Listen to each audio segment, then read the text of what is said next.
I, male 55, just pulled the pin on my retirement.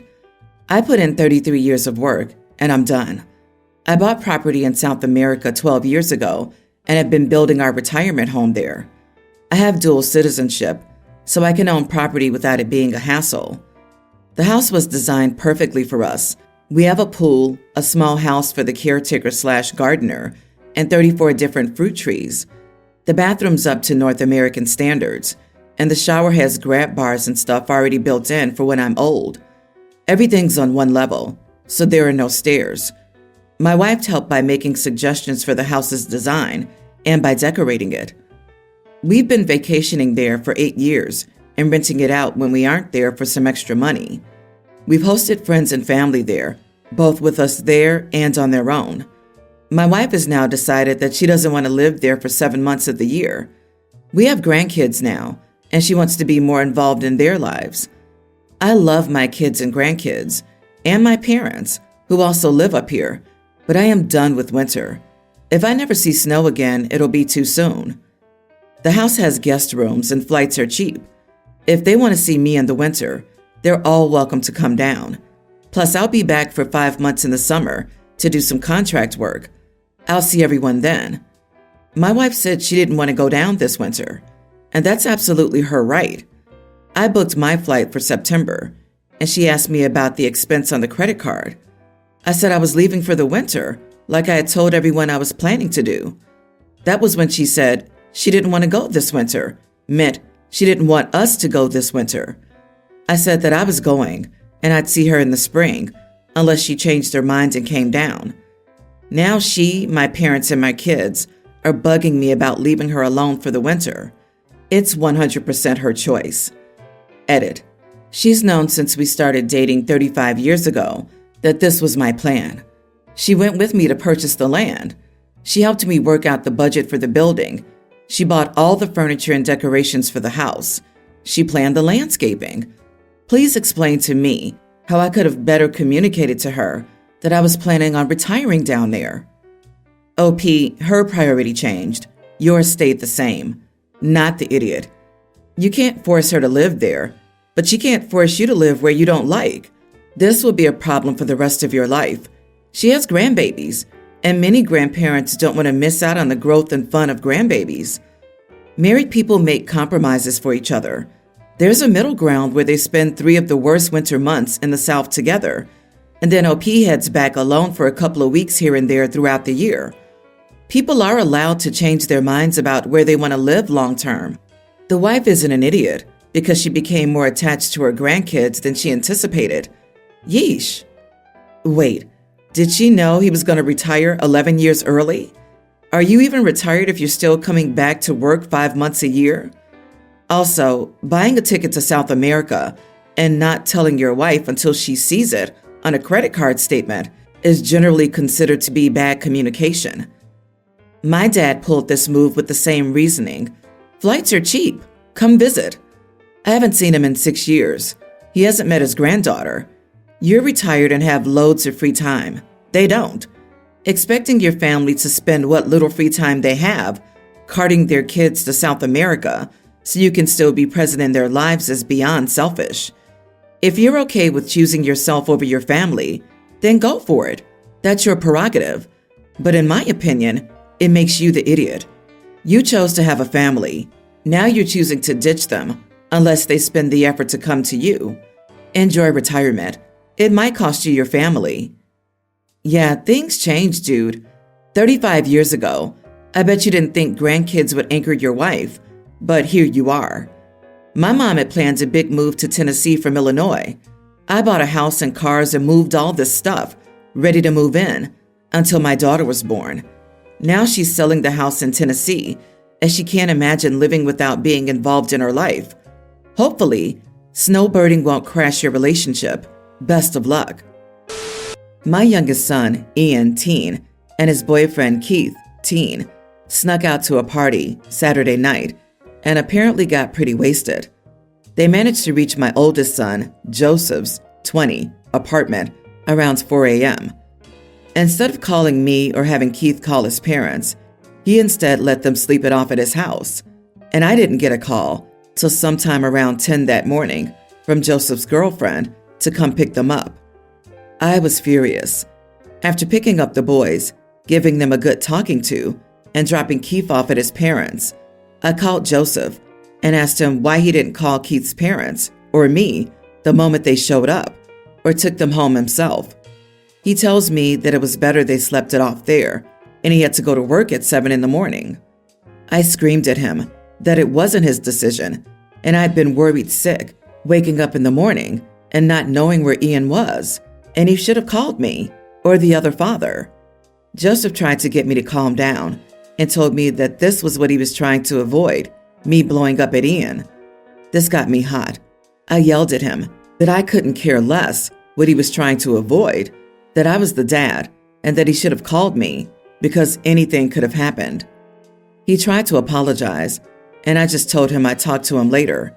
Ian ran up to his room after we got home, but not before saying Joseph was just trying to protect him and that I really went way overboard on him, calling him at work like that. Am I the idiot for screaming at my oldest because he didn't call me when his brothers showed up at his apartment at 4 in the morning? Parent to parent, you are the idiot. Your temper and anger have fostered fear and resentment in your kids. They don't trust you in those situations, and your oldest felt they needed to be protected from you. Your anger is most likely fear, masquerading as anger. Try being honest about how scared and fearful you were for the boys. Also, probably time to consider some therapy to help with your communication skills. OP's kids are so scared of him that they'd go to a great extent to avoid confrontation with them. OP's worry for kids should not translate to blatant yelling. Joseph didn't call because he didn't want to get his intoxicated brother to be sent to you for getting yelled at. He didn't call in the morning because he knew how you would react to this, and hence the girlfriend picked up the tab. And lo and behold, you did exactly what they thought you would do: scream. Hysterical anger is rarely the right way to respond to something that your kid has done, especially if it's something relatively normal or mundane, something that's a normal part of growing up. Kids do dumb things, and parents are there to teach them right from wrong and consequences of their actions. Your children don't feel comfortable coming to you. All you're teaching them is to avoid you at all cost. Also, you are the idiot for calling the oldest at work. Joseph is an adult and can make those decisions. It's his house. It's his decision. Your inability to keep your son in your home is your issue. I wouldn't be doing anything at 4 a.m. besides opening the door and finding a bucket. Grow up, dude. My wife is 34 weeks pregnant, and throughout this whole pregnancy, her two consistent cravings are fresh mango and strawberries. I always keep them stocked in the fridge because I know she will 100% get up in the middle of the night and go straight to the fridge looking for those items. The amount of joy she gets from these two pleasures is insane. She generally is good-natured anyhow, but seeing that I stock the fridge with these two snacks and showing how much I care makes her love me even more. Her words. My sister, 46, asked to stay with us for a few weeks because she and her husband were on the rocks and she had nowhere else to go. I asked my wife about it, and she said that it was fine as long as they were gone by the time she had the baby, which I agree with. I told my sister, and she said she would be gone before then. We weren't even charging her rent or anything. My only stipulation was that they buy all their own food because my wife and I tend to eat rather healthily, and it gets expensive quickly, so we can't cook meals together. She agreed to the terms. It didn't even take 3 days for my sister and my niece, tween, to eat every bit of fruit I had stocked in the fridge for my wife. The first time around, I told them simply to not touch the fruit. My sister apologized, and that was the end of it. However, a few more days go by, and I notice again that the fruit is gone. I asked my sister about it, and she said it must have been my niece, and she would speak to her. But yesterday, I came home after an appointment with my wife, ultrasound, and there's my sister, dipping the strawberries into a case of sugar and eating them while scrolling her phone. My wife immediately looked defeated and said, "I'm just going to go lay down." She looked extremely hurt. My sister says, "I only had 2. and tries defending her actions, and I tell her at this point that she needs to leave. She started scolding me.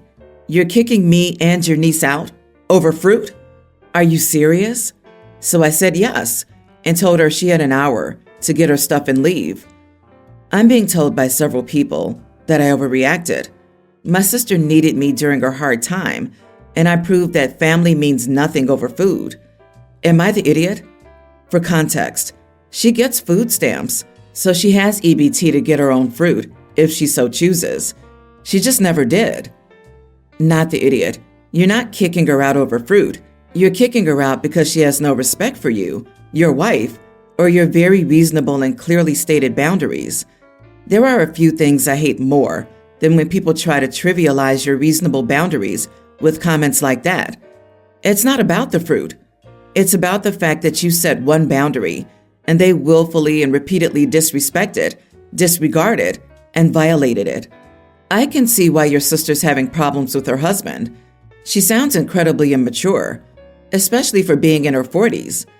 Those people that are saying you're overreacting, thank them for offering to take your sister in. Let it get awkward.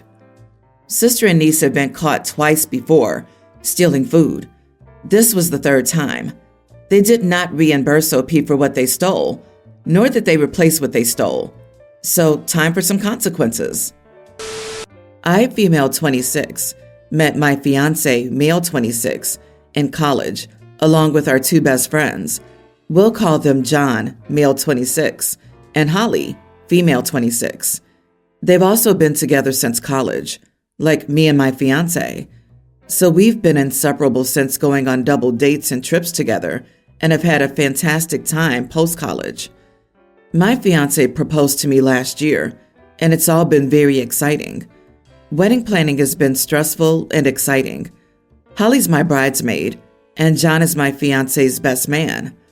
Our wedding is in February next year, and while planning last night, John came over to our house and said that he wanted to propose to Holly.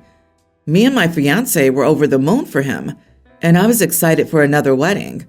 So I asked him when he plans to propose, and that we'd be down to help with the proposal and everything.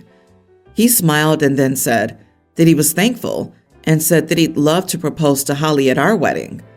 Before I said anything, he showed me a video of a bride giving her bridesmaid her bouquet instead of tossing it, and then the man proposing. He then said I'd love to do something like this. I was sort of speechless, as was my fiancé. He then asked us if that would be okay. I took a deep breath and said, "No, John, it wouldn't be okay. As much as I love you and Holly, and am more than happy that you guys are getting engaged, I don't want that done at my wedding, but I'd be more than happy to help you plan a separate event, and I think Holly wouldn't be too thrilled to get proposed to at someone else's wedding." Holly had told me before that she found people who got engaged at people's weddings tacky. I told him that, but he wouldn't budge. He got angry and said that we're being selfish by not allowing him this one small favor, and if the roles were reversed, he'd say okay in a heartbeat. I reiterated to him that Holly wouldn't want this, and she'd want her own event. He kept saying, "You're lying. You just don't want us to be engaged. You just want all the attention to yourselves." This is where I might feel like I'm an idiot. I blew up at him and called him tacky and cheap. I said our families are not shelling out thousands for you to propose at our wedding. It's embarrassing. You can propose to Holly even a day after, or the day before, or even the day of, but just not at my wedding or venue. Holly will cringe and find it embarrassing. He said he didn't think he'd been friends with such selfish people and rude people for all these years. My fiancé reiterated everything I'd said, and then my fiancé told him to leave, and he left.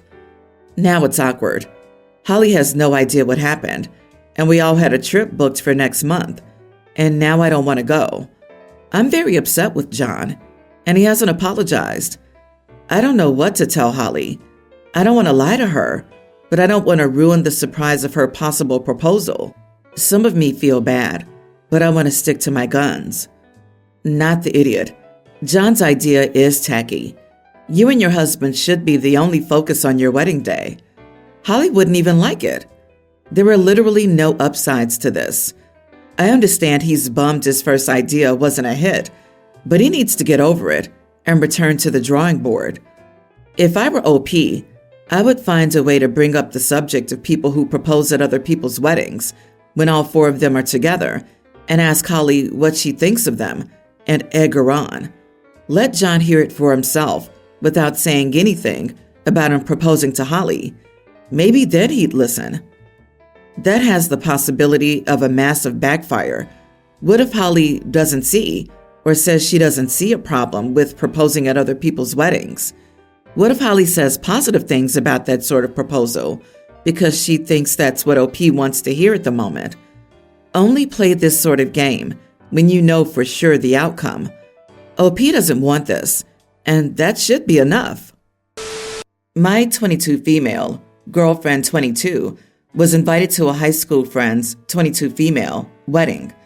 The couple asked for cash wedding gifts only, so most guests would pay $200, while some could pay $100, 10 available spots. My girlfriend asked the bride if there was room for a +1, and the bride said she could bring me if I paid $200 for my attendance, not as a wedding gift. My girlfriend is upset with me because she went through the trouble of asking the bride if it was possible and thought I would be happy with this. I didn't ask for my girlfriend to do this. My girlfriend initially told me I was invited because she assumed she would get a +1, but I wasn't invited, and she felt bad about it. I don't blame her or the couple because weddings are expensive. It would cost the couple $200 per person for the wedding. The bride isn't happy with me because my girlfriend told her I wanted to attend and thought it was cheap of me only to back out now that I had to pay to attend. My girlfriend says there's no difference between being invited to a wedding and giving a $200 wedding gift like everyone else and being invited if I pay for my seat up front, especially since I would have given the same amount as a wedding gift if I was invited initially, and the end result would be the same. We give a total of $400. To me, it felt like an entrance fee that only I have to pay. Am I the idiot for not wanting to attend the wedding because I was asked to pay? Edit. She didn't get a +1 because the couple can't afford to have any +1s at their wedding. My girlfriend is also willing to pay the $200, but I'm not comfortable with that either because she doesn't have an income currently.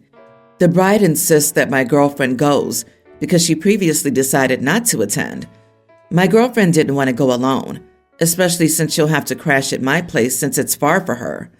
The bride told her it was rude not to attend, so my girlfriend feels more obligated to go now.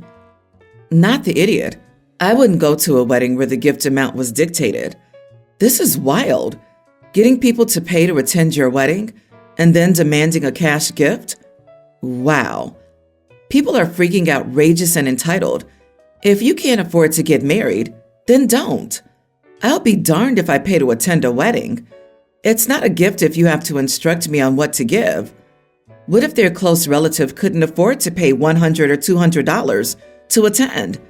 So sorry, Grandma, but if you can't pay $100, you can't attend. Also, the bride is upset that you cheaped out. Are you sure they paid $200 a guest?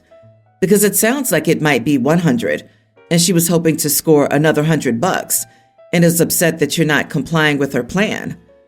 Also, I feel like they would have absolutely expected a wedding gift from you as well, on top of the $200 attendance fee.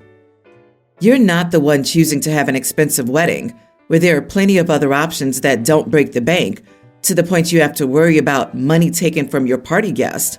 Why should a guest have to make up the cost of your wedding? As a female, I would never, and I find it gross. Also, most normal weddings always have a +1. Tell your girlfriend not to feel bad.